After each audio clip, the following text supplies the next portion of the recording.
Hi there, I'm Grammy Vulture. I'm going to make bread and I'm going to show you how I do it. It is super simple. My 1-2-3 bread recipe, and you can use it for dinner rolls and twists, and you can fill it and make cheese-filled bread or s'more bread. You can use it for pizza dough. Easy. I want to share with you. Depending on how fast you need your bread, there's some points I need to make. In case it starts to brown too quickly in the oven. A sheet of aluminum as big as the pan is. I want this ready to go.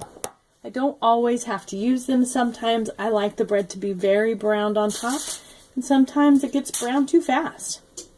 You can make a regular size loaf of bread, this size, with these guesstimations. I like to use bread flour in mine. It makes it smoother and more elasticy, more soft. It makes the texture of my bread better. I can do a 40-minute rise and then make it into a loaf or rolls and let that rise for a little while I'm preheating my oven. If you're going fast and your house is warm, this bread takes about an hour and a half to get together. I like to reheat my microwave. To heat my microwave up, a half a cup of water in any old coffee cup.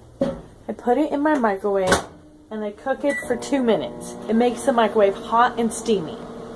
I take the hot cup of water and I move it to the back corner of my microwave and just leave it there. I also take a pot holder and leave it in there so I can put my bowl on it to rise, because sometimes the glass gets very cold, and if you do that, it helps it not be so cold. My warm, draft-free area is ready. Wherever I'm going to be stirring or having my bowl sit, I keep a hot pad because the stove, the counter, all these areas are usually very cold. So if I have the hot pad there, the warmth of the bowl stays in the bowl. I'm going to use 1 cup of really warm water, like bath water warm. I have a thermometer in it. Just got this at a place where they sell thermometers. I do this a lot so I don't actually have to take the temperature of my bread anymore. 1 cup of warm water, the heat according to your yeast, and 2 teaspoons of yeast. I gotta put my yeast back in the freezer.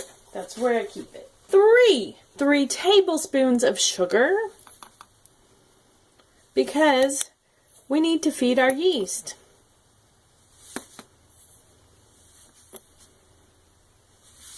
Plus, who doesn't like a little sweet in their bread?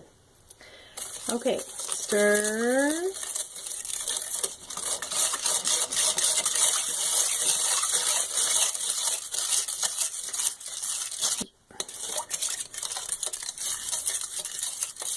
Okay, now, that's 1, 2, 3, right?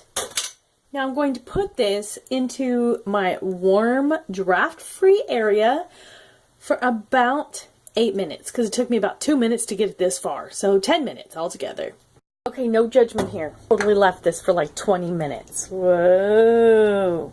Okay, yeah, it looks great. I heated up that water for 30 more seconds in the microwave. Okay, 1, 2, 3 again. So, here we go. We're going to do 1 pinch of salt. I know it doesn't make a lot of sense. We can't do a whole teaspoon if we're doing a small loaf of bread.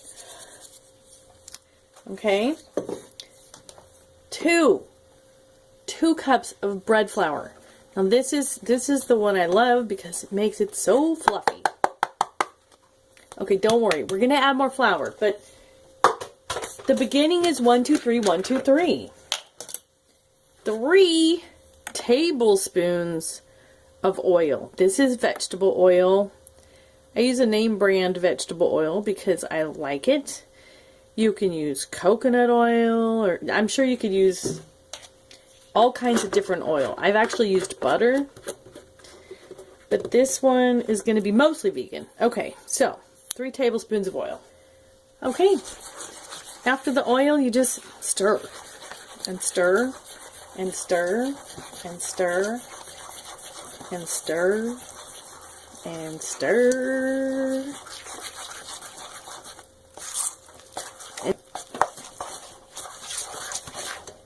Okay, I gotta get a good hold on my bowl.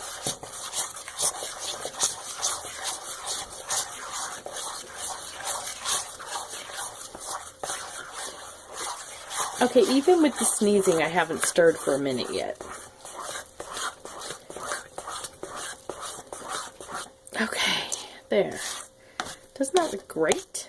That looks great. Okay, so To get your consistency, you just add more flour.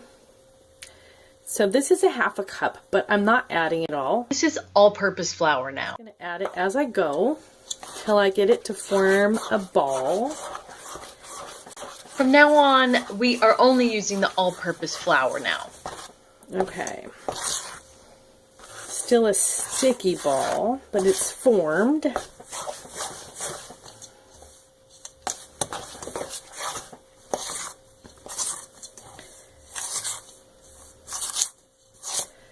Okay. Pretty good. Now I'm going to knock all this dough right back in onto that dough. Cover it with flour.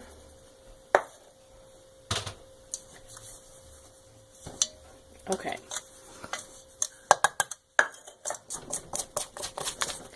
I need to flip it over on top of itself.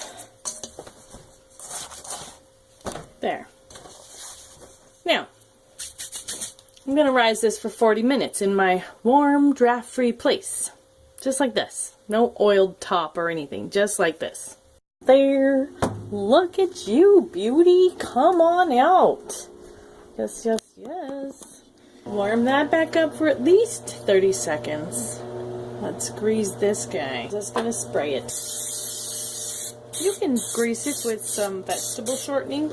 Okay, so now that that's greased, I'm going to add some flour to my little piece of countertop over here. I keep this 1/2 cup measure thing around for getting things full of flour out of the bowl. Whoa, whoa. I'm going to use some more flour. I'm going to scrape all this dough out of the bowl with additional flour. Okay. Oh, whoa, goodness. Wow, good thing you're not standing right here for real, because I would have just knocked you out probably. Okay, so I'm just going to put a good bit of flour. This one seems pretty moist. And I'm just going to knead it just a little bit. Okay, just so it comes together and makes a nice loaf.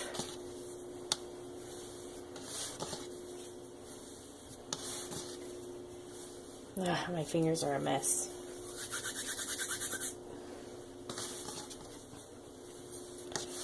Okay. After about a minute, I get tired of this. And I don't want to do it anymore, so I don't.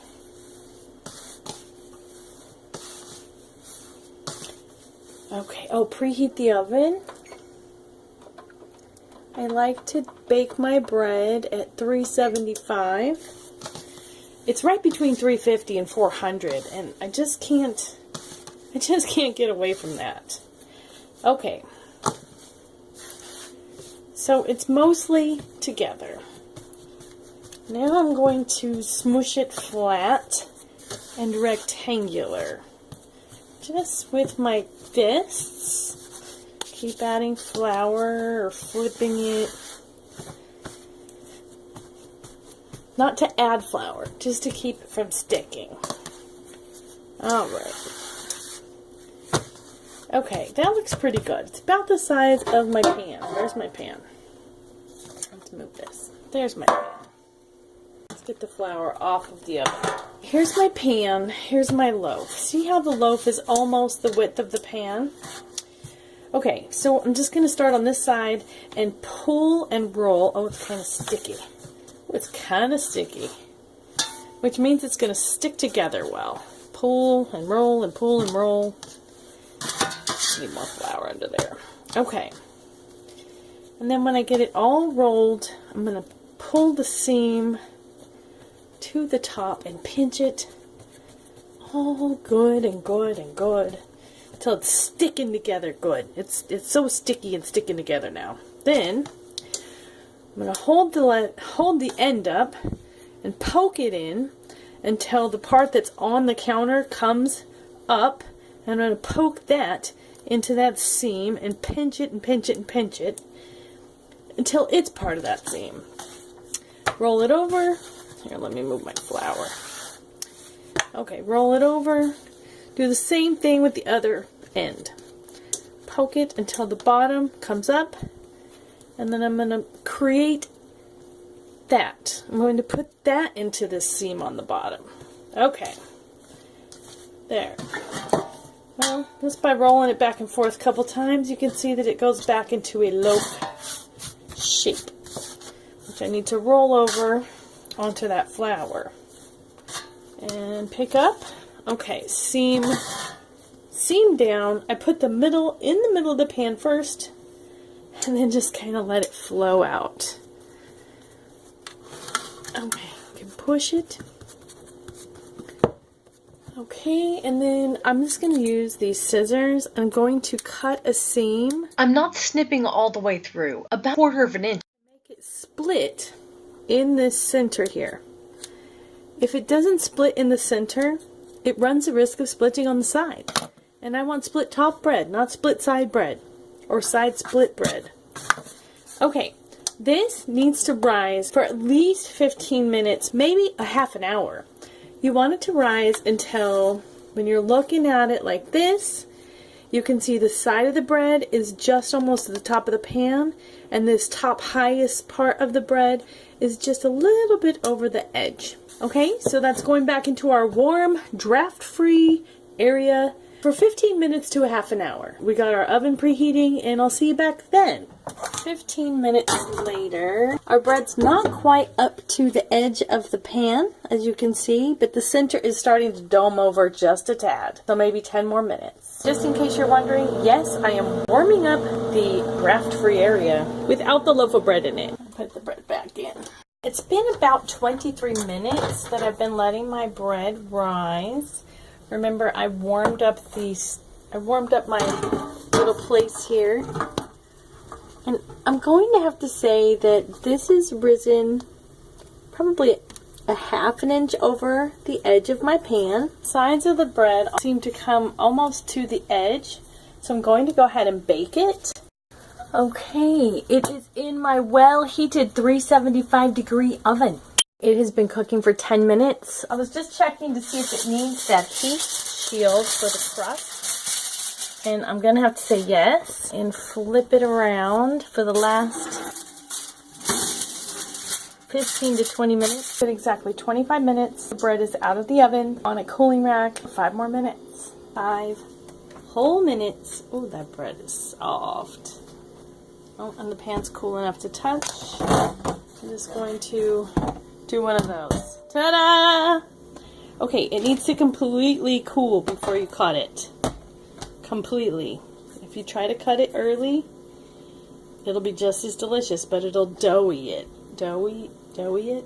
Whatever. It'll be too doughy if you try to cut it now. See you in an hour for taste tests. I'm not going to let it bother me that I forgot to push record before I took it out of the oven. I always forget something. Okay, so you can see it looks very good. And I'm just going to cut off the end.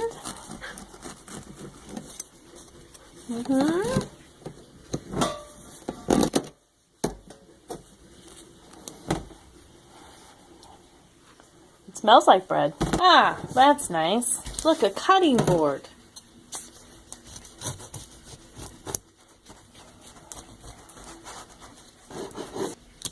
Boom. I mean, bam. How do you say it? Boom. I like boom better. Okay, you want to try it? It's delicious, right? You've probably had 1,000 bites of my bread. I like the heel. It's my favorite. Anyway, I'm going to taste this one just because I can. It's just like my bread. Just in case you want to see the chewy deliciousness. Now this bread will get stale. Try it. And like by the 3rd day, it'll be like a rock. Even if you're keeping it in plastic. Sweet and delicious.